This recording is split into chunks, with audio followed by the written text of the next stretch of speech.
Julle kan vir my blaai na Romeine 3. Ons is tans besig met 'n reeks aangaande Romeine. Ons noem dit lesse uit die brief van Romeine. Nou ek dink vanoggend is die 8ste boodskap in die reeks. En vanoggend wil ek graag met u praat uit Romeine 3 en aangaan met die reeks.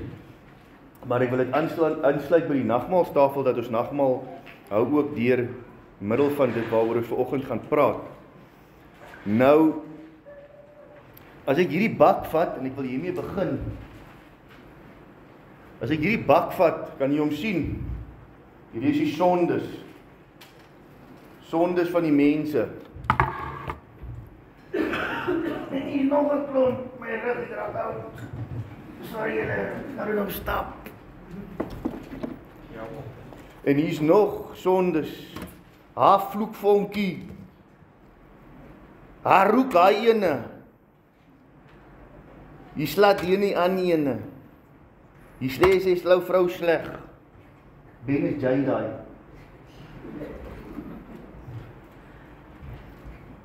Hier slaat Louis sy toonvlas in 'n vreeslike ydelle woorde. Hannie Miskelly haarkapper, want haar hare is nie perfek nie.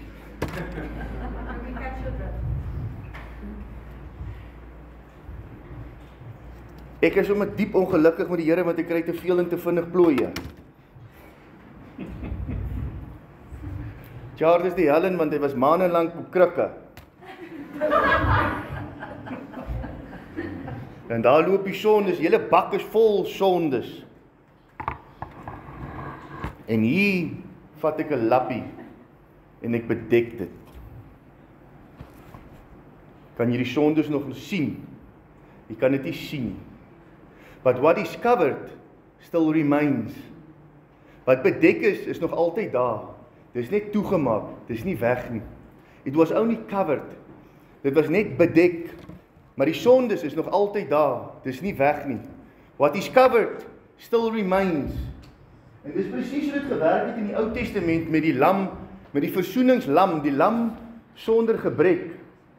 Is dat die sondes van die Ou Testamentiese mense was net eintlik in 'n sondebak gegooi en die bloed van die lam het dit net toegemaak. It only covered it, but it still remained. Dit was nog altyd daar, dit was nie weg nie.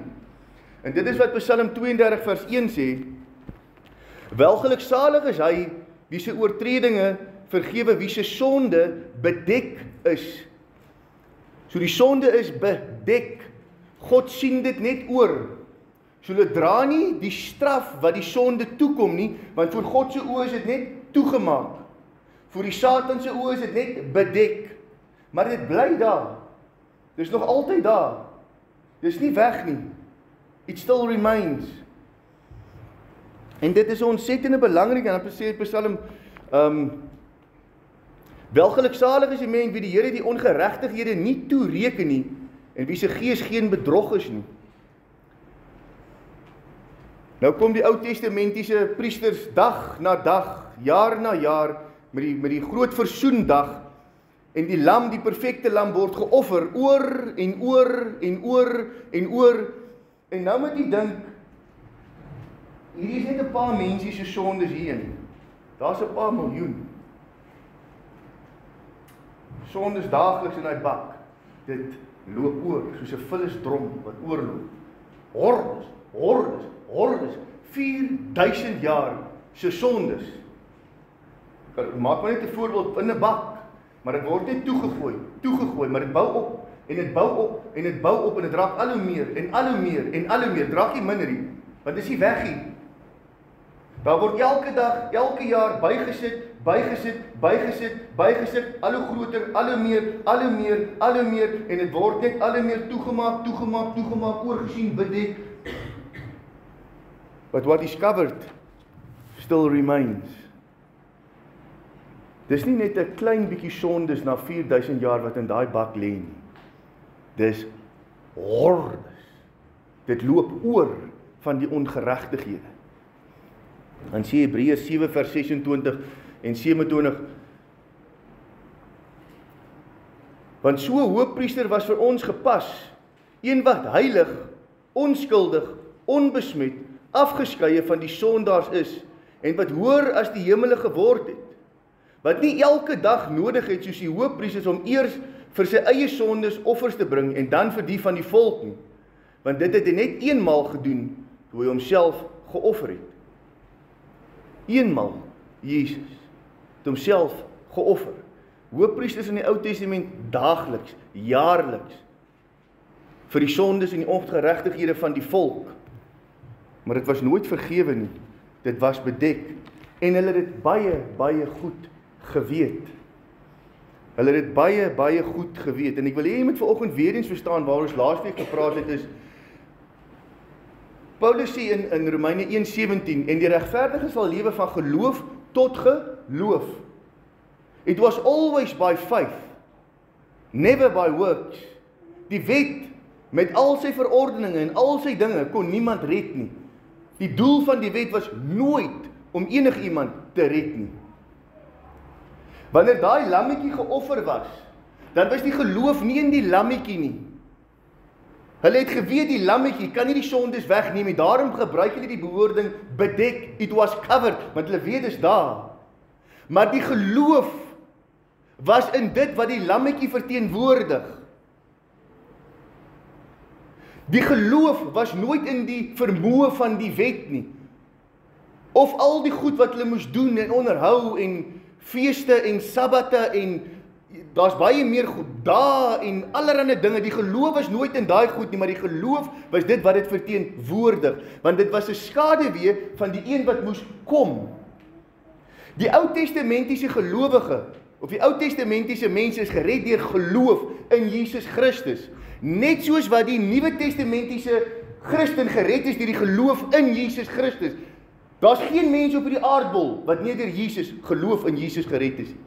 Die wet was net die Ou Testamentiese evangelie tot redding. Na Jesus toe, deur geloof in dit waarvan die wet en die profete van spreek, die geloof was altyd in Jesus, die een wat gaan kom. In die Nuwe Testament het ons die evangelie van die een wat gekom het. In die Ou Testament is die wet en die profete en die feeste en die Sabbat en al die goed van die een wat op pad is. Geloof in hom, want hy red, nie die wet nie, nie die goed rondom dit nie. It can never save. Dwars deur die hele Bybel was daar net een manier tot redding, en dis deur die geloof in die Here Jesus Christus. Die wet is die ou vorm van die evangelie, soos wat ons die nuwe vorm het van die evangelie. Die ou een praat van die een wat gaan kom, die nuwe een praat van die een wat gekom het. It's the same. Daar's net een manier, en dis geloof in die Here Jesus Christus. In Romeine 3, van Romeine 3 vanaf vers 21 tot die einde van Romeine 4, kom die woordjie geloof 24 keer voor. Because it was always by faith. Selfs Abraham, voor die wet, voor die volk Israel of 'n Hebreër ooit met die naam genoem was Abraham geregverdig deur die geloof. Voor enigiets anders. It was always by faith. En dit waaroor die uiterlike skaduwee, die prakties goed wat hulle gedoen het, was net om hulle te lei na Jesus. Hulle het gespreek van die een waarin hulle moet glo om deur hom die redding te ontvang. Vandag is dit die evangelie aangaande Jesus Christus wat reeds vir ons gesterf het aan die kruis. Dit wil ons na hom toe bring, want jy kan nie jouself red nie, dis hy. It was always by faith. Dit sê in Romeine 3 vers 25 en 26, en hierdie is een van die krakse. Hom het God voorgestel in sy bloed, as 'n versoening deur die geloof, om sy geregtigheid te bewys, deurdat hy die sondes ongestraf laat bly het, wat tevore gedoen is onder die verdraagsaamheid van God. Hom het God voorgestel as 'n versoening deur die geloof, deur om die sondes wat tevore gedoen is, ongestraf te laat bly. Maar hier is die belangrike ding.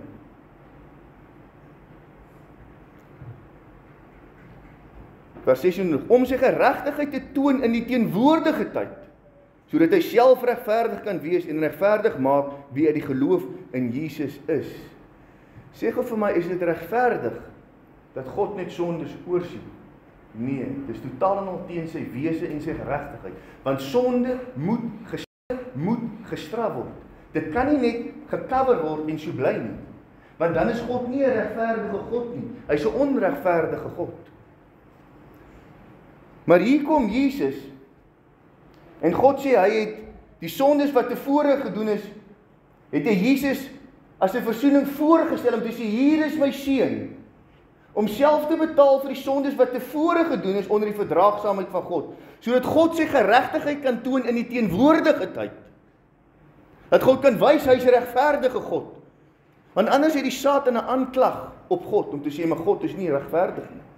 God het self sonde, want hy sien net seker die sondes van die mense oor, hy doen niks aan nie. Maar die Ou Testamentiese gelowiges het geweet, as ek gestraf moet word vir hierdie sondes, is ek daarmee heen.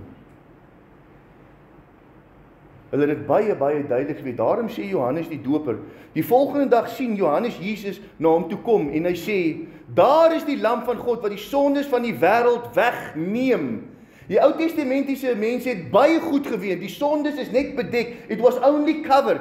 Want stoere en ramme kan geen mens red nie, kan die sondes wegneem nie. It was only a covering. Want die een waarvan dit spreek is aan die kom. En toe Jesus op die toneel kom, toe sê Johannes, daar's hy, al die jare heen, het al die goed gespreek van die een wat sal kom, maar hier is die een wat die sondes van die wêreld wegneem.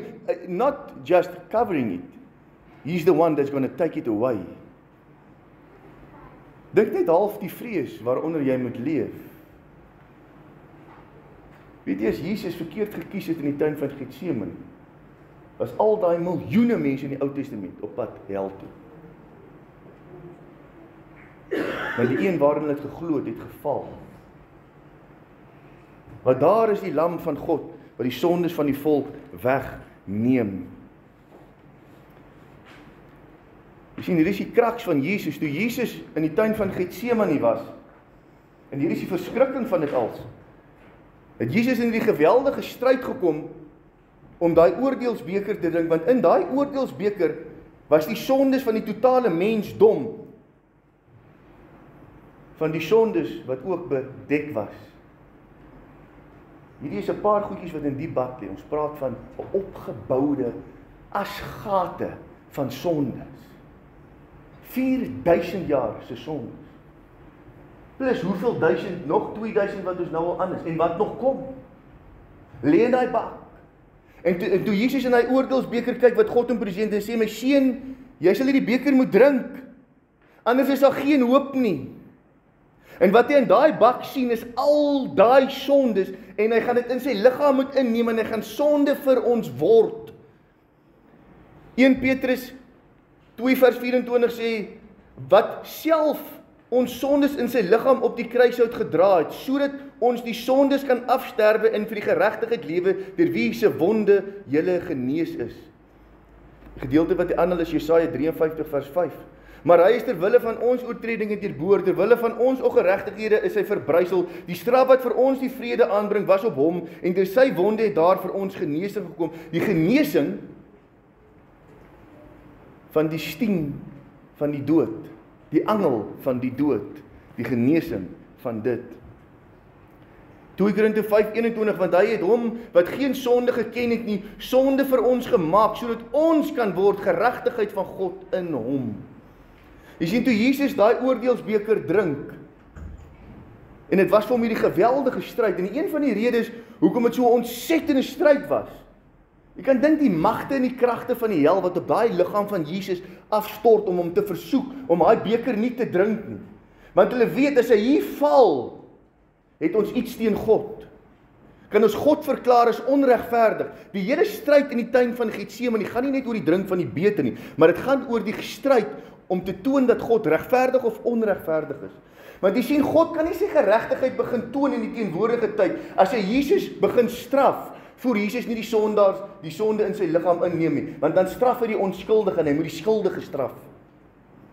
Jy sien, daai hele stryd in Getsemane gaan eintlik oor die bewys van God se geregtigheid. Jesus is nog onskuldig. God kan hom nie nou straf nie, want hy het geen sonde nie, daar's niks om in hom te straf nie. Maar die moment toe Jesus daai beker drink, toe raak hy sonde vir ons en hy neem die sondes van die totale mensdom in sy liggaam in, self die sondes wat onder die verdraagsaamheid van God net bedek was. En toe hy beker drink, toe weet Jesus, nou gaan die Vader sonde begin straf. Want hy is die sondebok.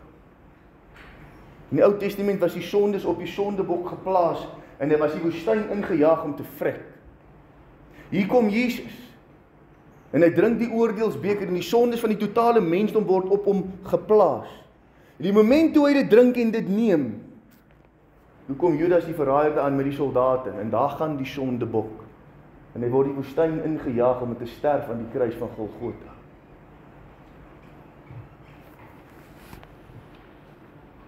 Die een wat geen sonde gedoen het nie, geen sonde geken het nie. Nou moet jy weet, Jesus het nog, daai liggaam van Jesus was so rein en so heilig, want hy was die lam sonder gebrek. Hy ken nie sonde nie. Hy het nog nooit die effek van sonde in sy liggaam, hy was van buite af, maar nou sit van binne. Is geen wonder, hy het bloed gesweet. Sy liggaam was beangs. Want toe hy dit inneem, is dit soos iets, die onbekende wat in hy liggaam ingaan. Het jy al gevoel as jy 'n virus opdoen, wat doen die liggaam eintlik? Hy kry koors. Hy begin bewe. Hy raak siek. Wat is dit wat die liggaam eintlik probeer doen deur inflammasie wat jy kry? Dit probeer eintlik die virus of die ding wat daar binne is, die vreemde substance, probeer dit eintlik doodmaak, dit probeer dit teenwerk. En hier kom die sonde in Jesus se liggaam in soos 'n virus.